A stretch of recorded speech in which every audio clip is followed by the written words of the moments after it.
Hello दोस्तों, नमस्ते, राम राम। मैं हूं अमित चौधरी। स्वागत है आपके अपने YouTube channel Amit sir GK में। तो मेरी 25वीं टेस्ट सीरीज चल रही है सीटेट में, और मैंने बताया भी हुआ है कि एच टेट जो है बिल्कुल सटीक मेरे ही क्वेश्चनों से पूछे गए हैं। मैंने जितनी भी क्लासेस करवाई हैं अपनी 6 to 10th with practice set, जितनी भी मैंने करवाई हैं क्लासों के साथ, वो मोस्ट इंपॉर्टेंट सभी के सभी, मोस्टली सभी के सभी क्वेश्चन पूछे गए एच टेट में। उसकी भी मैं एक प्रॉपर तरीके से क्लास लेकर आऊंगा और विद डिटेल के साथ बताऊंगा, ठीक है, कि मैंने प्रीवियस ईयर को लगा करके और इस ईयर को जो टारगेट किया था वो सारे क्वेश्चन आए हुए हैं। इसी प्रकार से मैं सीटेट दिसंबर में जो होगा वो सभी के सभी क्वेश्चन करवा रहा हूं, जो बिल्कुल 101% पूछे ही जाएंगे, ठीक है। बिल्कुल पेपर यहीं से आएगा भाई, सीधी सी बात यू है मेरी, ठीक है। चाहे ज्योग्राफी हो, हिस्ट्री हो, सिविक्स हो, सभी के सभी क्वेश्चन जो मैं करवा रहा हूँ, जिस टॉपिक से मैं करवा रहा हूँ, वो क्वेश्चन पूछे जा रहे हैं और पूछे जाएंगे अब के भी, ठीक है। तो शुरू करते हैं। फर्स्ट क्वेश्चन आपके सामने है, इंपॉर्टेंट है, सभी के सभी प्रॉपर तरीके से समझते रहो। आज मैं जो करवा रहा हूँ मेडिवल हिस्ट्री, मतलब मध्यकालीन इतिहास के बारे में बताऊंगा,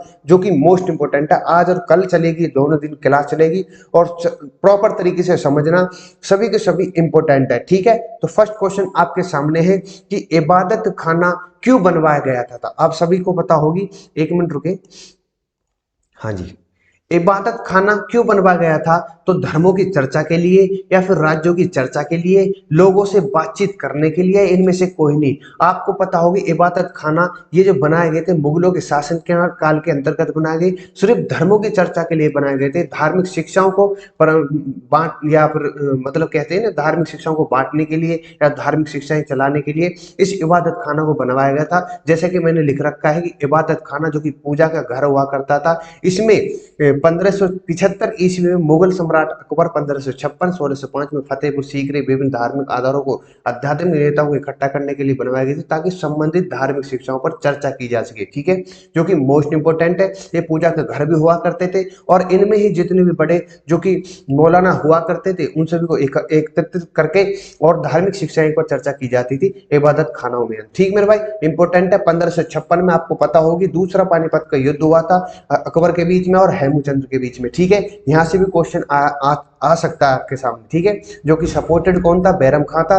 किसका? अकबर का सेनापति मान लो उसको, ठीक है। 1556 से 1605 के बीच में ये मतलब टोटल काल रहा है उसका शासक करने का, अकबर का। ये इंपॉर्टेंट है, यहाँ से भी क्वेश्चन उठे हुए हैं, ठीक है। आज मैं सभी की सभी मध्यकालीन के समय के सभी क्वेश्चन में क्लियर कर चलूंगा, जो कि मोस्ट इंपोर्टेंट है। नेक्स्ट क्वेश्चन आपके सामने है कि पानीपत की दूसरी लड़ाई किस किस के बीच में हुई थी। जैसा कि मैंने बताया आप सभी को, बेगम खां यहाँ पर इंपोर्टेंट क्वेश्चन है।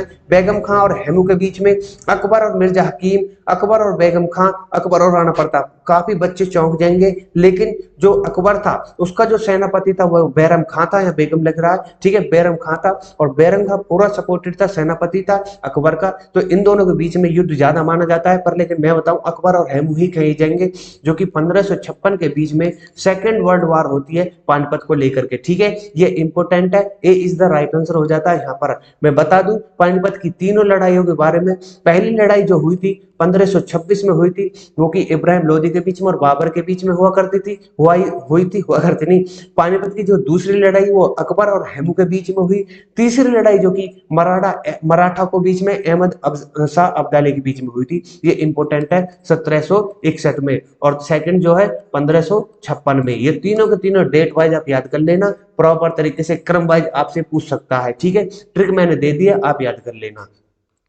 नेक्स्ट क्वेश्चन की तरफ चलते। ये क्वेश्चन कई बार आया कि खुर्रम किसको कहा जाता है इनमें से? अकबर को, जहांगीर को, शाहजहां का, औरंगजेब को? तो इंपोर्टेंट क्वेश्चन है। खुर्रम जो था इसका बचपन का नाम था शाहजहां, ठीक है। ये इंपोर्टेंट है। शाहजहां के बाप का नाम या पिताजी का नाम जहांगीर था, ये आप सभी को पता होगी। आज मैं ट्रिक वाइज में आपको बता देता हूँ।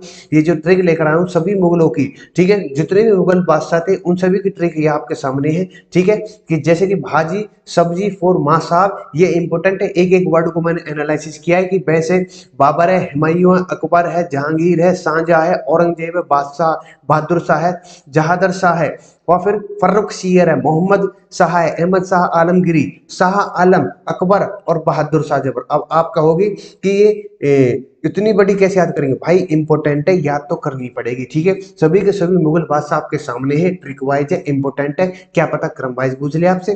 ठीक है मेरे भाई, नेक्स्ट क्वेश्चन की तरफ चलते हैं। नेक्स्ट क्वेश्चन आपके सामने है, किसने जजिया कर को समाप्त किया था? ये इंपॉर्टेंट है, जजिया कर बहुत ही बार पूछा गया क्वेश्चन है। ठीक है, ये अकबर ने, जहांगीर ने, हुमायूं ने, औरंगजेब ने। तो यहाँ पर राइट आंसर हो जाता है जजिया कर, जो कि अकबर ने समाप्त किया था। ये चलाया किसने था? इल्तुतमिश ने चलाया था, इंपॉर्टेंट है। आज से करीब 450 पहले मुगल शासक अकबर ने जजिया कर को खत्म कर दिया था। यह गैर या सिर्फ जो कर था गैर मुस्लिम, मतलब कि जो हिंदू या अदर्स, मतलब जो मुसलमान नहीं थे उनके लिए था।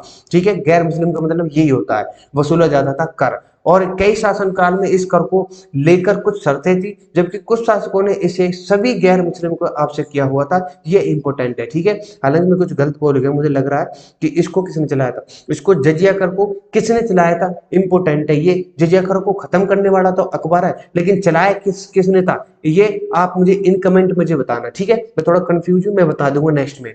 ठीक है मेरे भाई, चलो नेक्स्ट क्वेश्चन पर चलते हैं। विजय स्तंभ राजस्थान में कहां पर है? ये कई बार पूछा गया क्वेश्चन है। कुंभलगढ़ में, चित्तौड़गढ़ में, जोधपुर में, जयपुर में। आप सभी को पता होगा विजय स्तंभ जो कि चित्तौड़गढ़ में पाया जाता है। ठीक है, यह मतलब इसकी फुल जो 122 फीट की ऊंचाई है, इंपोर्टेंट है, कई बार पूछा गया क्वेश्चन है इसके फीट को लेकर के, मीटर को लेकर के। ठीक है, तो विजय स्तंभ जो है भारत के राजस्थान के चित्तौड़गढ़ में स्थित है। ये एक स्तंभ है या फिर टावर कह लो उसको। इसे मेवाड़ के नरेश राणा कुंभा, ये क्वेश्चन इंपोर्टेंट, ने महमूद खिलजी जो खिलजी था सॉरी नेतृत्व में मालवा और गुजरात की जो सेनाएं थी उन पर सारंगपुर की लड़ाई पर विजय करने के प्राप्त, जब विजय प्राप्त करी उसकी याद में यहाँ पर उसको विजय को लेकर के यह स्मारक बनवाया गया था। 1440 से 1448 के मध्य यह स्तंभ बनवाया गया था, यह टावर बनवाया गया था, जो कि विजय स्तंभ है। इंपोर्टेंट है, राणा कुंभा के द्वारा। ये इंपोर्टेंट है मेरे भाई। क्वेश्चन यहाँ से कैसी किसी प्रकार से पूछेगा, तुरंत झटके का आंसर दे जाओगे तुम। ठीक है, नेक्स्ट क्वेश्चन आपके सामने है, मुगल साम्राज्य के बाद कौन सा राज्य सबसे शक्तिशाली हो गया? अब आप देख सकते हो मुगल साम्राज्य जो एम्पायर था वो कितना फैला हुआ था अपने समय में। ठीक है, ये 1605 से और 1706 तक के बीच में आप देख सकते हो कितना फुल फुल ऑफ, देखो थोड़ा सा नीचे हिस्सा रह गया, ये तो अलग ही है। ठीक है, पूरा का पूरा भारत और अफगानिस्तान, ऊपर तजाकिस्तान, किर्गिस्तान, सभी के सभी, तुर्की तक अपना मुगल के अंडर था, ये आपको पता होना चाहिए। ठीक है, तो मुगल साम्राज्य के बाद कौन सा राज्य सबसे शक्तिशाली हो गया? वो मराठा, खिलजी, तुगलक, सही है। तो मराठा हुआ था। मराठा साम्राज्य को मैं बता दूं, आप देख सकते हो, देखो मराठा साम्राज्य भी, मराठा एम्पायर भी कितना फैल गया था। ठीक है, आफ्टर मुगल एम्पायर के बाद। ठीक है, मुगल राज्य के अंत के बाद मराठा राज्य मुख्य रूप से अस्तित्व में आया और मराठा साम्राज्य की स्थापना 1674 में शिवाजी ने की और पेशवा बाजीराव के काल में मराठा साम्राज्य का खूब प्रसार हुआ था, जो आपके सामने दिख भी रहा है। ठीक है मेरे भाई, इंपोर्टेंट है, याद कर लेना। नेक्स्ट क्वेश्चन आपके सामने, हुमायूं का जन्म कहाँ हुआ था? ये कई बार पूछा गया क्वेश्चन है। आगरा में, दिल्ली में, काबुल में। तो यहाँ पर राइट आंसर हो जाता है सी, काबुल के अंतर्गत। लेकिन हुमायूं का जन्म तो हुआ काबुल में, लेकिन इसकी जो मकबरा है वो मृत्यु कहां पर हुई थी, इन कमेंट मुझे बताना। ठीक है, इस पर काफी सस्पेंस है। नेक्स्ट क्वेश्चन आपके सामने है, किसके बाद मुगल काल का पतन हो गया? कौन सा बादशाह था जो बिल्कुल पतन होने लगा था मुगल के काल का? तो वो जहांगीर था, शाहजहां था, औरंगजेब था। तो यहाँ पर राइट आंसर हो जाता है Aurangzeb. Aurangzeb is the right answer है। औरंगजेब एक, जिसको आलमगीर कहा जाता है, मुगलों ने ही इसको नाम दिया था आलमगीर। आलमगीर का मतलब होता है विश्व विजेता। ये कई बार पूछा गया क्वेश्चन है जो मैं आपको बता रहा हूँ। ठीक मेरे भाई, यहाँ से क्वेश्चन इसी प्रकार से रिलेट करके जैसे मैं बता रहा हूँ वो नोट कर ले, करते रहो। लेकिन आप जैसे भी क्वेश्चन की तैयारी कर रहे हो, ठीक है, उस क्वेश्चन को प्रॉपर तरीके से पढ़ो। क्वेश्चन पढ़ा, उसके सारे ऑप्शन पढ़े, उन सारे ऑप्शनों के बारे में आपको पता होगी तो किसी प्रकार से कोई दिक्कत नहीं आएगी आपको। ठीक है, तो नेक्स्ट क्वेश्चन आपके सामने है मेरे भाई। नेक्स्ट क्वेश्चन आपके सामने, दिल्ली सल्तनत के किस शासक ने एकता को समाप्त कर दिया था? एकता को, ये इंपॉर्टेंट है।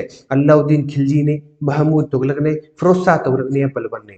एकता जो करता, ये काफी समय से, जो गुलाम वंश के समय से चला आ रहा था, इल्तुतमिश ने इसको चलाया था एकता को। तो ये अलाउद्दीन खिलजी मतलब कि अलाउद्दीन जलालुद्दीन के बाद अलाउद्दीन जी खिलजी मतलब खिलजी वंश का दूसरा जो शासक था, बादशाह था, उसने एकता को समाप्त कर दिया था। ये आपको पता होगी, बाजार नियंत्रण प्रणाली किसने शुरू की? इसी खिलजी ने की थी। ठीक है, एकता प्रथा के अंतर्गत सैनिकों को और राज्य अधिकारियों को वेतन के बदले भूमि दी जाती थी। ये एकता प्रणाली हुआ करती थी। ठीक है, इस प्रथा को इल्तुतमिश ने 1226 में ईस्वी में शुरू किया था और एकता प्रथा का अंत अलाउद्दीन खिलजी ने किया था। ये इंपॉर्टेंट है, आप सभी को पता होगी।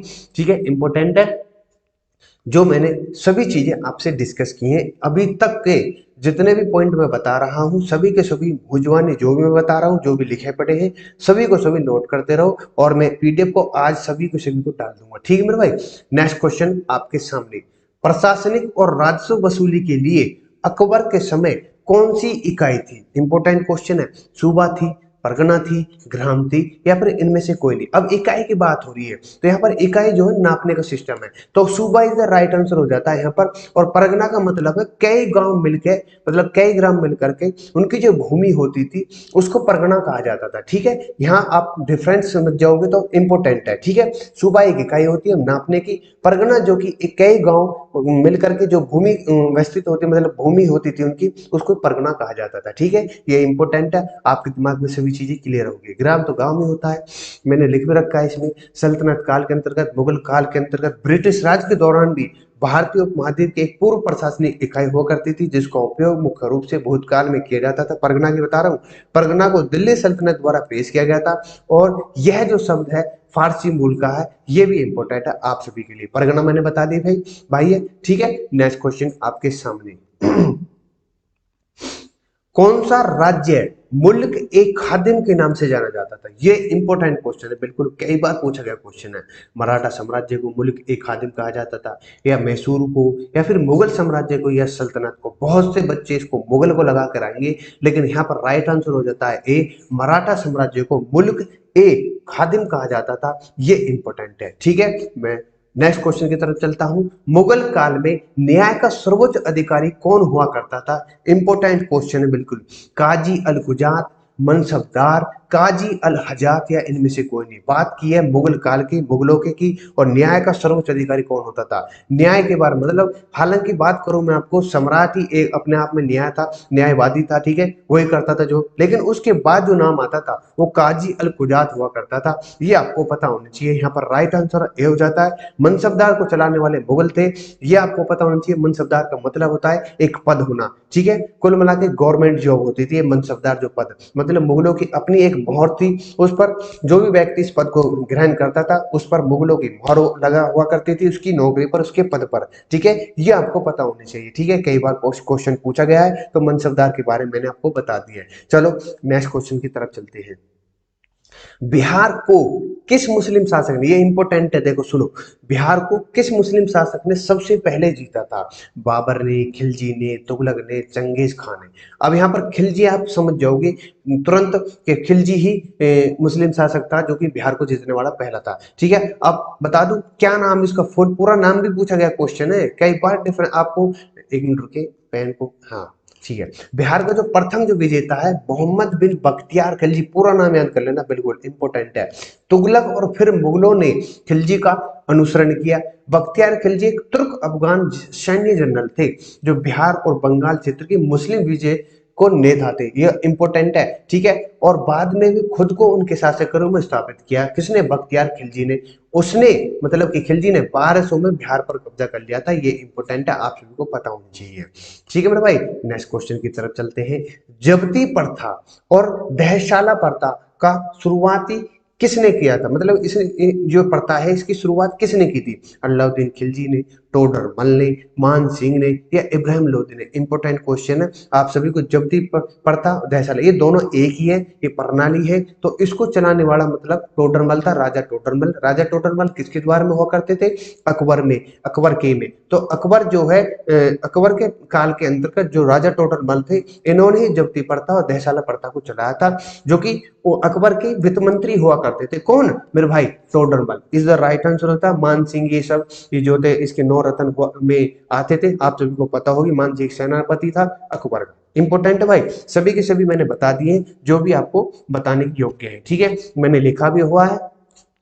कि जब्ते प्रणाली मुगल साम्राज्य में बादशाह अकबर के शासनकाल में राजा टोडरमल द्वारा स्थापित की गई भू राजस्व व्यवस्था प्रणाली थी। ठीक है, बता दें कि इस प्रणाली में भूमि की पैमाइश एवं खेती मूल वास्तविक पैदावार को आंकने आधार पर कर की दरों पर निर्धारित किया जाता था। ठीक है, कुल मिलाकर भूमि पर कर लगाया जाता था।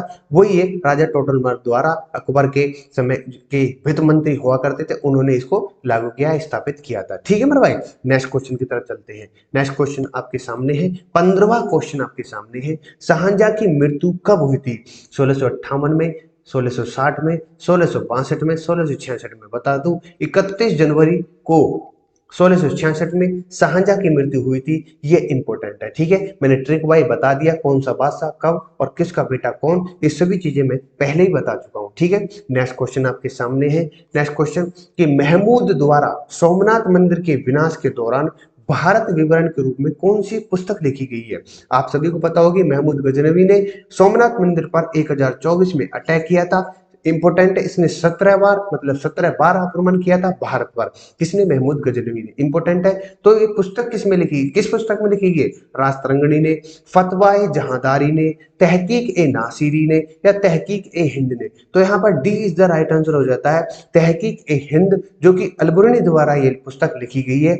इंपोर्टेंट है। ठीक है, यहाँ से क्वेश्चन उठा है कि किस भाषा में? फारसी भाषा वो है, मैंने लिखा भी हुआ है आगे थोड़ा सा। तहकीक ए हिंद मध्यकालीन भारत की संस्कृति और अर्थव्यवस्था के बारे में भी जानकारी प्रदान करती है और इसे फारसी यात्री अलबरू ने लिखा था। ये इंपोर्टेंट है, जो कि किसके साथ आया था? महमूद गजनवी के साथ आया था। उसने 17 बार भारत पर आक्रमण किया था। इन कमेंट मुझे बताना कि महमूद गजनवी ने सबसे पहला जो आक्रमण किया था वो किस पर किया था और कहां पर किया था? इंपॉर्टेंट क्वेश्चन है ये भी। ठीक है, तो आज की क्लास के अंतर्गत मेरे इतने ही क्वेश्चन थे मेरे भाइयों। ठीक है, मैं जितना भी क्वेश्चन करा रहा हूँ बिल्कुल डीपली जा करके टॉपिक को एनालिसिस करके प्रॉपर तरीके से आपको एक माइंड में बता रहा हूँ, माइंड सेट करके, ताकि आप कहीं भटके नहीं। क्वेश्चन से रिलेटेड जितने भी मुझ पर क्वेश्चन बताए जाते हैं, आंसर उनके या फिर उससे रिलेटेड क्वेश्चन जो निकाल कर देता हूँ, वो सभी के सभी इंपॉर्टेंट है।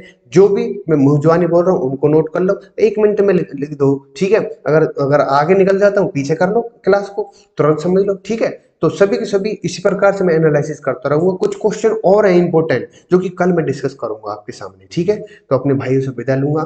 नमस्ते, राम राम, जय हिंद, जय भारत। चैनल को लाइक शेयर सब्सक्राइब करते रहो। इसी प्रकार से हम क्वेश्चनों को, हर टॉपिक को एनालिसिस करते चलेंगे। मेरा ये वादा है आपसे, सीटेट पेपर से पहले सभी के सभी क्वेश्चनों को मैं आपको करवा दूंगा। ठीक है, जय हिंद, जय भारत।